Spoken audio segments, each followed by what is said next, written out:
Cartoons.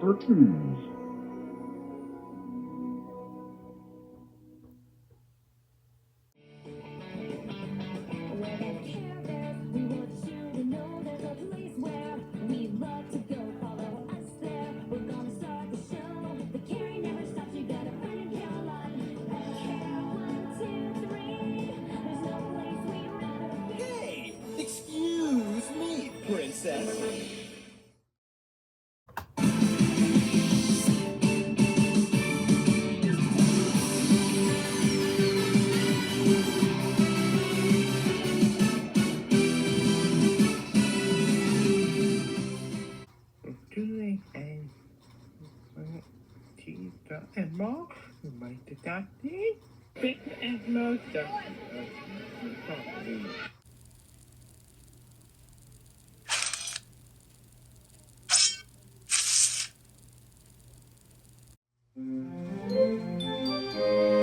This is Mix Up with Chernobyl.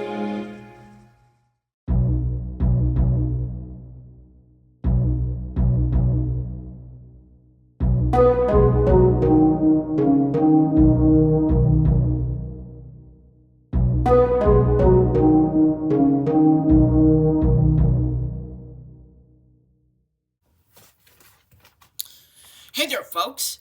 We're in the Woman's World style right now. And I'm from the Woman's World style too. So today we are gonna reacting to the top 9 ways The Legend of Zelda changed gaming forever. So tomorrow it's gonna be 3 minutes for the Breath of the Wild. So stay tuned for more videos. So anyways, let's begin.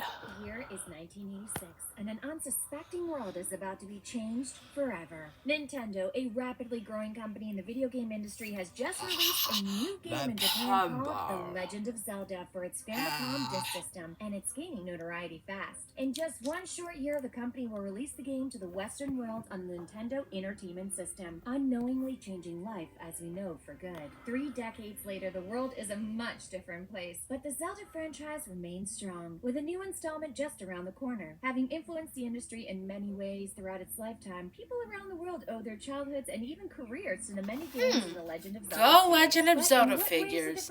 That's gonna be a good avatar on my own. Swords and shields, kiddos, because we're venturing Do on our exactly way like to your 9 way ways to the do Legend of Zelda this. franchise changed gaming forever. Number 9, saving. This first one may be obvious to some, but its impact on the gaming industry was the most useful out of all the other points on our list. I'll admit it isn't the most super glamorous, so we're starting off with it.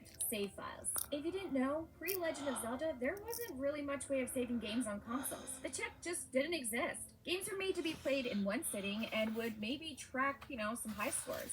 Ooh, games really amazing when we do the 80s style.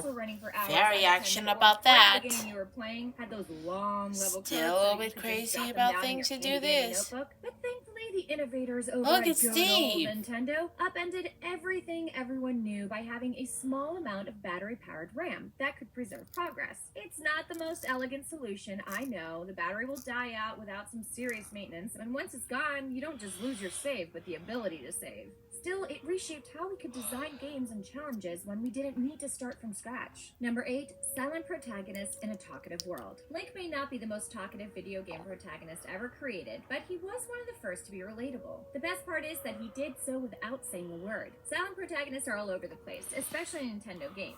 An important point with Link, however, is that the world talks to him. Samus and Mario don't speak, but there's almost no dialogue or text in any of those games. Link lives in a world with people going about their lives, with everyone else having some amount still of got lots of personality. fairies. It's easy to fit our own Me lives too, into but them, I and guess feel I kinda these like that adventures one. are our adventures. The fact that Link Man, you're opens 20 after years 30 old right now, further but you're solidifies exactly Nintendo's 5 intent and makes the years. adventures less about him. Wow, Hey, how even with the about voice acted that? Zelda coming out, we're still not going to see Link Still speak. much This gives exactly players the like ability to this one. internalize what they feel his responses would be, role-playing as a young adventurer, thus forcing them to relate to him as if they are him, because they are on the inside. And I know that Link did speak in both the CDI games and his own cartoon, but maybe that's part of the reason both of those are terrible. Link works well as a character because he's you, or he's you if you were a young elf boy. Number 7, an expansive world with expansive lore. Let's chat about the story for a minute. The Legend of Zelda franchise is brimming with stuff, and its focus on world building has been an inspiration to the industry. Still got a lot of Sure, worlds to first do two games, this. like other games of its time, Very aren't full of epically. backstory or any story besides Save the Princess, but what those games did do is set up the world that players of many generations would come to love. With the release of A Link to the Past in 1991 and Ocarina of Time several years later, it was clear that Hyrule and its residents had a lot of stuff going on. It was these games that got gamers obsessed with the storyline of Zelda, and plagued Nintendo, and with each release, players wanted to know where it fit into the Zelda timeline. But it wasn't until 2011 that Nintendo released an official timeline which revealed there were multiple timelines in the Zelda universe. Now, The Legend of Zelda wasn't the first to create an extensive story spanning multiple installments, but it no doubt pushed the envelope and helped inspire other games to do the same. Number 6, side objectives. Lots Good of games in the era of the morning. NES had optional secrets. Everything from wall chickens in Castlevania to warp whistles in Mario Brothers 3. The Legend of Zelda Man, didn't what have an early optional bird content, about but it did this. help popularize it. Even in the first title, there were goodies Well, that you never needed to complete the game. that or mom doing said your good quest. morning, You could get a huh? raft to get Very art pieces, and you could intense. find secret caves with a guy who just gave you money. And some of these weren't hidden. They just demanded you come back when you had what you needed. Take the raft example. You could see across the water and you knew you wanted to get there, but you wouldn't be able to unless you got the raft. Then you could backtrack and claim your rewards. It breathes a little more life into the world by giving you optional content. Another good example of this is the quest for Bigoron's sword in Ocarina of Time. After completing a bunch of side quests that had nothing to do with the game's That's main one of story, the you were history rewarded supposed with to a very be. strong weapon that is super Still useful, much but not exactly necessary to like complete this the game. one. Stuff like this gave the world of Hyrule more depth, and it made it worth exploring. And this way of getting players to venture beyond the main story has continued throughout the Zelda franchise. Number 5, control over the world. After A Link to the Past, almost every game in the series, even the spin-offs, has something in common. Link could control something about the world. The first two Zelda games introduced us to a new world with new creatures to meet and or kill. But even the most imaginative worlds gets old. What, you don't believe me? I mean, look at all the rehashing of Tolkien's world. Dwarves dig, elves live in trees, yada yada yada. Yes, I know, we've all been there before. So when we get to game 3, A Link to the Past, when we've seen a lot of the same enemies and people, developers decided to recontextualize the world. Be a as good new. hero It's still is a Hyrule, true but good sport now about there's a that. dark world with creepier and stranger inhabitants. That's a Better games good will have you strange travel through looking time, thing change to the do seasons, this. and slip into alternative dimensions through cracks in reality. And just when we thought we've seen everything there is to Hyrule, we get another way to play with it. With Link to the Past, Nintendo set a new standard for themselves in gaming. It wasn't enough anymore to just give players a world to explore. You also had to give them the tools to alter it. Number 4, Z-targeting. Next on our list, we're going to narrow things down to Ocarina of Time's control scheme. In the young days of 3D games, controls were often finicky and clunky, which made them frustrating for transitioning gamers. And if you played a lot of games at this time, you saw this happen. I mean, come on, remember Castlevania 64? Probably not, because it was awful. We can thank a single feature for Ocarina's next level controls, and that's Z, or lock-on targeting. This is the feature that made combat in Ocarina not only tolerable, but enjoyable. Pressing a button would let the player set sights on a specific enemy, so instead of having to fumble around with the camera, they could focus on the battle at hand. This addition laid the path for how real-time combat in a 3D environment should be handled for years. Even if you think Ocarina shows its age, consider that this single mechanic is still used in games like Dark Souls today. Number 3, the music. Nintendo has one of the largest libraries of memorable melodies in the gaming industry, and part of the reason is The Legend of Zelda. Even from game 1, we could see more wonderful melodies.